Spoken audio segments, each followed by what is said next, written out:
Welcome to another change-making conversation from Baptist News Global. You're listening to a special podcast series titled Highest Power, Church and State, featuring writer, poet, and musician Rick Pidcock. Now here's Rick.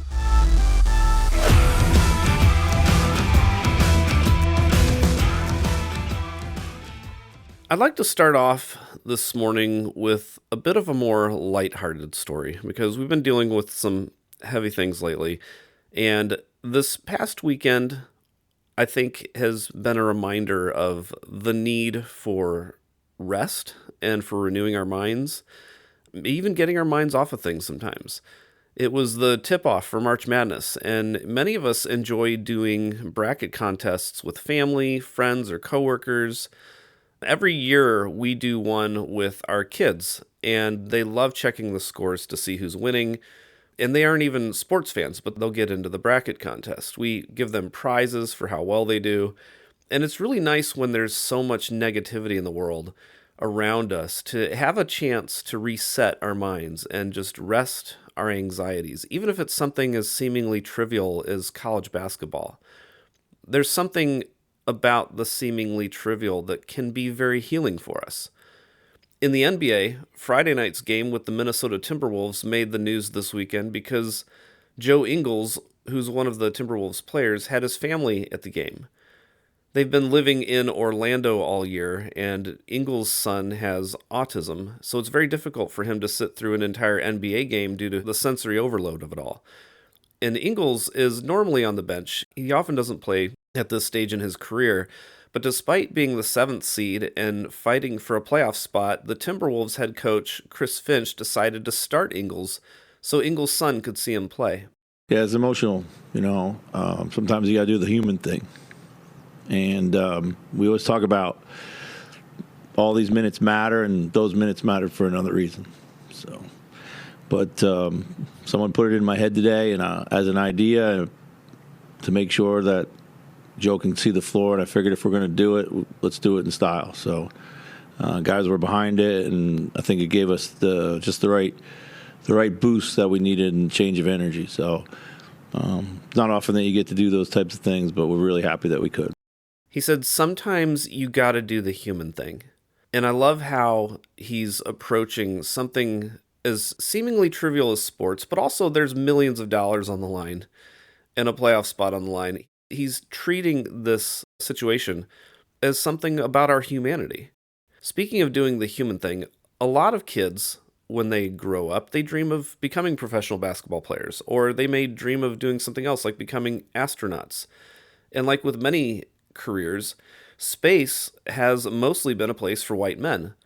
So NASA wanted to remind other people of the opportunity to dream of going to space too. So for the Artemis program, they said, NASA will land the first woman, first person of color, and first international partner astronaut on the moon using innovative technologies to explore more of the lunar surface than ever before.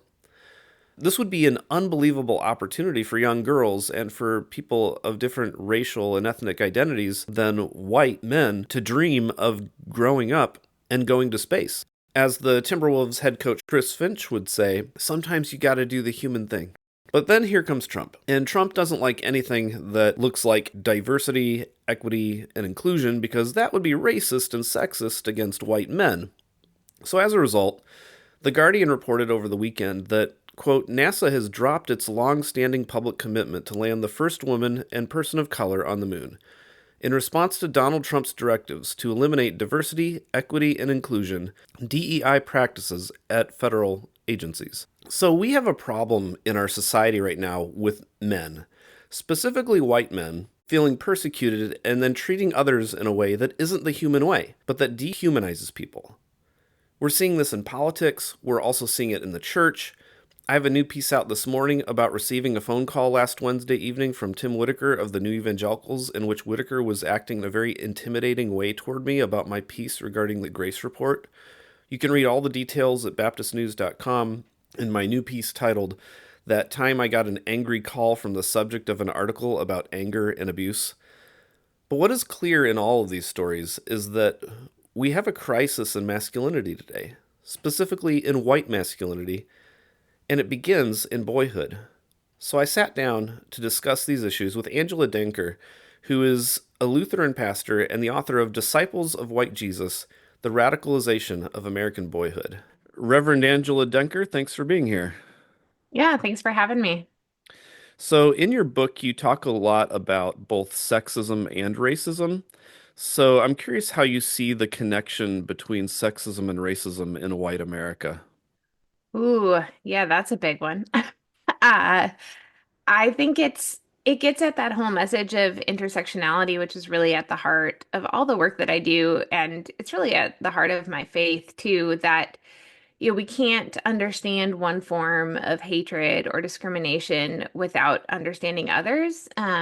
Both because it brings connection between people and helps us to understand what it feels like and to empathize with one another. But I also, fundamentally, racism and sexism are about power. They're about power over others. They're about theologically placing an idol of power and supremacy over Jesus himself, over worship of God. So that's that intersection of power and idolatry of power is really at the heart of it. And specific in dealing with power, usually, especially in American society, that ends up with white men at the top.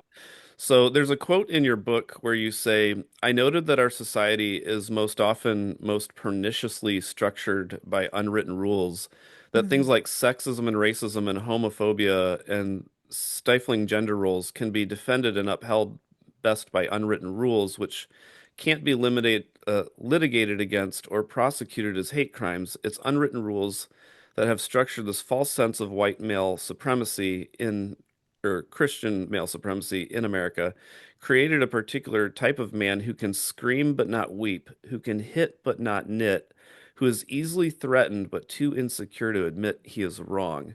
So I'm curious if you could speak into not only like how these toxic masculinity messages harm women and those who are below on the power dynamic, but maybe also like how they harm white boys and men who find themselves at the top of the power dynamic. Yeah, thanks for pulling that quote out. I love that reminder to focus on unwritten rules because I think it also gets at the problematic way we often talk about racism and sexism in this country. We individualize these things as an individual's problem. Like, well, he's a sexist or he's a racist, rather than looking at how our society and ideology and culture in general have functioned according to norms that are racist or sexist. Uh, so and I do, I have spent my life in male-dominated professions, whether it's as a Lutheran pastor and clergy person and theologian, and also in my initial career in sports. So I've certainly seen and experienced the ways in which women continue to be belittled and dehumanized in the face of power structures. And so I know that the critique sometimes for people when they look at books like mine is, why are we talking again about white boys and men? Haven't they had their turn? And I think that's really been an unfortunate and problem way of talking about this topic because what it's created is a vacuum for white boys and men so that when they look to, well, what does it mean to be a man? What does masculinity look like? How do I date? How do I become a man? All the content that they're finding is from a very specific right-wing point of view because those who don't subscribe to that point of view have just decided we can't talk about it at all. Uh, and what I see more specifically as a mom, as someone who's married to a white man and, has many people in my life who I love who are white men and boys, what I see is it's not good for anyone to be given a very limited identity to inhabit. It's why I really try not to use the term toxic masculinity because I believe no human being is toxic. And that, God has created all of us in the image of God. And certainly the book wants to make a distinction when we're talking about disciples of white Jesus between those who are at the top and those who are using their power and their influence to make money and grift, just white boys and men who are growing up, specifically young people who are trying to find their way and their identity in the world. Uh, and we've really done every group a disservice when when we're defined according to their group. I don't necessarily want to be told that I'm a certain way because I'm a white woman. I know that Black women don't always like that either. Black men don't like that either. I think it's important to give people the opportunity to build their own identity as children of God.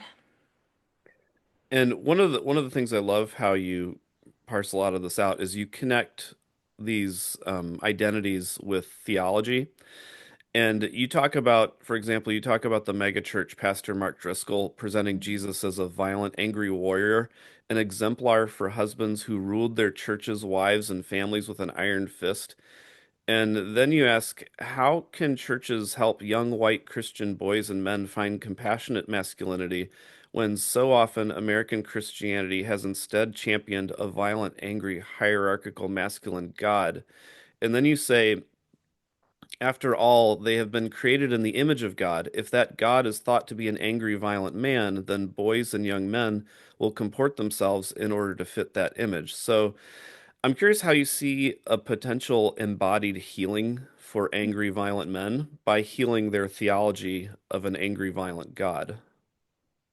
Yeah, I think that theology is really central here. And, theology is not necessarily a well understood or popular topic in mainstream American culture in a world that is becoming increasingly less religious. And so I came at this book as a parent, as a pastor, but also as a journalist. And when I look at it through the lens of journalism, I think that there's been a lack of understanding about just how intensely a right-wing Christian worldview and theology has permeated popular American rhetoric, discourse, culture. And so when people look at popular male podcasters, when they look at the manosphere, they're they're failing to make the connection because these folks are not explicitly Christian, maybe, or they're not really talking about Jesus or church. Nonetheless, this conception of God influences boys. So when we talk about an embodied healing, often when I speak to groups, I spoke to a church group yesterday here in St. Paul, Minnesota, and I had a lot of teenage boys and parents of boys and young men in the room. And I had a dad ask me a very similar question. And when I looked at him, I was thinking, and I sort of said to him as well, part of the healing, part of what you can do is right here, that you're with your son, that you are offering him a different glimpse of masculinity. I often tell a story from my husband that he gave me permission to share. Yeah, he grew up very much in sort of this worldview about masculinity, works in a male-dominated field, and recently he was taking some personality tests for work, and he was talking about the way that he answered some of the questions, and he told me, whenever they asked me a question about empathy, I answered 0 or 1, like no empathy. And I looked at him and I thought, this is a person I've known since I'm 19 years old. And I've watched him be an incredibly empathetic man, both as a father, as a coach, as a colleague, as a son, as a brother. And to me, as a husband, I wouldn't have married someone who had no empathy. So I asked him, documenting all these examples in your life of where you've been so empathetic, and I've seen you be emotional about the kids that you're coaching and the people you're mentoring at work and what they're going through.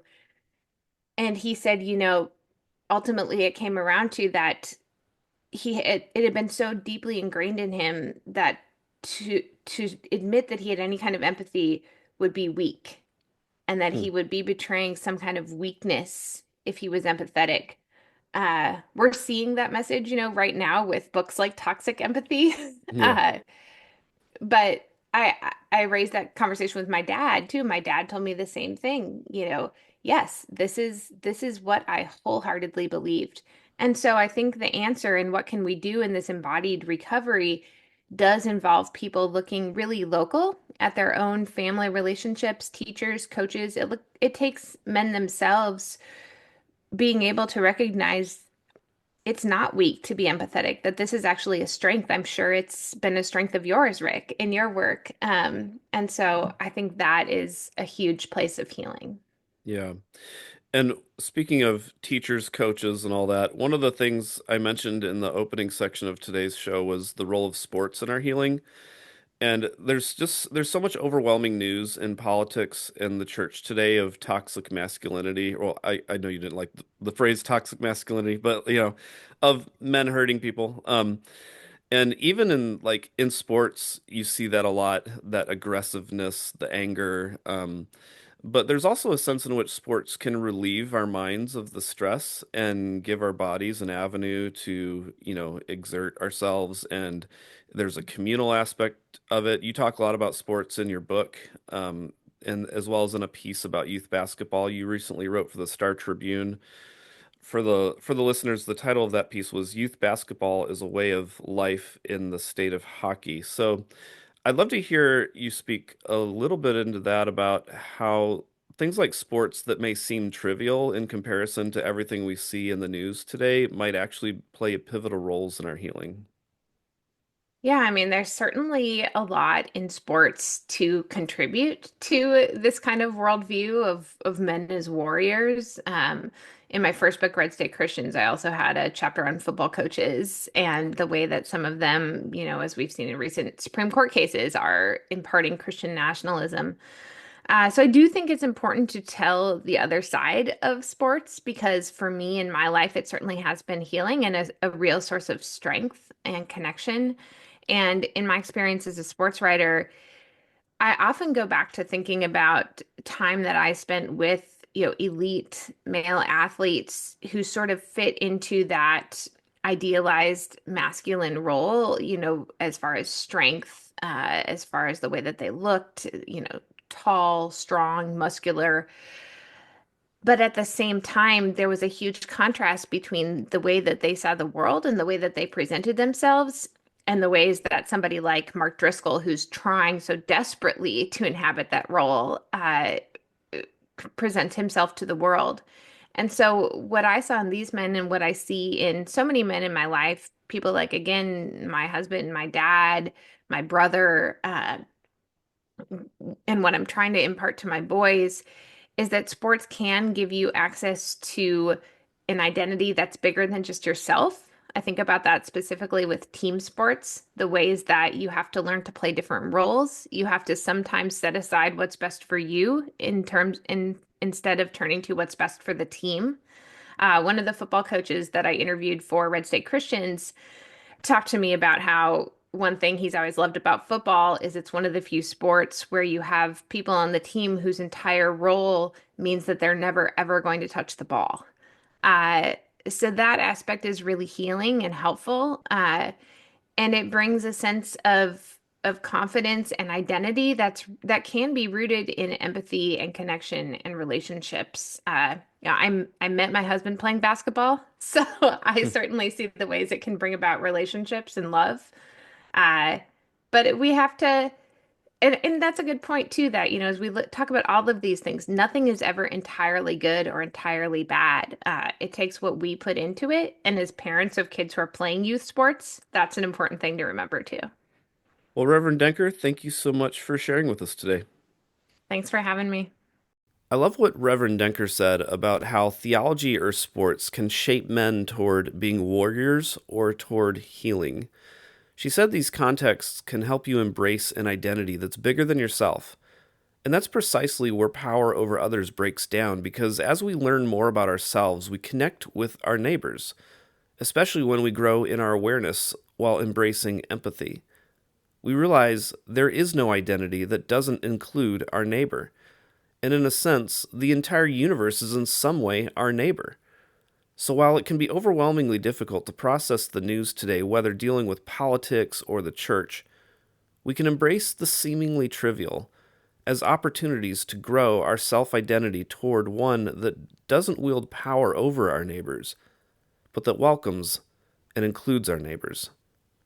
That's it for today. Thank you for listening. Please like, subscribe, and rate us in your favorite podcast platform, and we'll be back with another episode on Thursday.